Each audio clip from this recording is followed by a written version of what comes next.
বন্ধু, তোর কি অবস্থা? এই তো বন্ধু ভালো। চাকরি বাকরি শুনলাম হইলো। হ্যাঁ চাকরি হয়েছে। আমি তো অনেক জায়গায় ঘুরলাম, চাকরি বাকরির জন্য অ্যাপ্লাই করলাম, চাকরি তো হলো না। আর বেশি লেখাপড়া করি নাই, তাই চাকরি বাকরি হলো না। আচ্ছা বন্ধু, আমি দেখতেছি তোর চাকরির ব্যাপারে। তাহলে তুই বন্ধু আমার জন্য একটু দেখিস, আমার পরিবার নিয়ে আমি খুব কষ্টে আছি।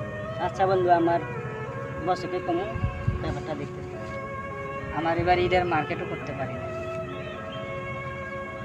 খুব কষ্টে আছি, একটু তাহলে দেখিস, তাহলে আমার খুব উপকার হয়। আচ্ছা বন্ধু, চিন্তা করিস না। আচ্ছা ঠিক আছে তাহলে বন্ধু, ঠিক আছে। আচ্ছা আচ্ছা আচ্ছা তাহলে আসি। বন্ধুর চাকরি হয়ে গেল, আমার এখনো চাকরি হলো না।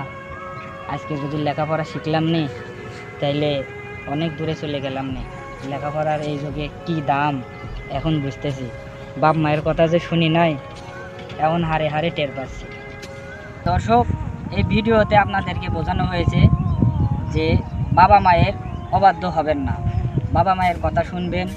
বাবা মায়ের কথা শুনলে পারে কপাল ভালো হবে, আর বাবা মায়ের কথা না শুনলে পারে কপাল আপনার খারাপ হবে। নিজের পায়ে নিজেই কুড়াল মারলেন।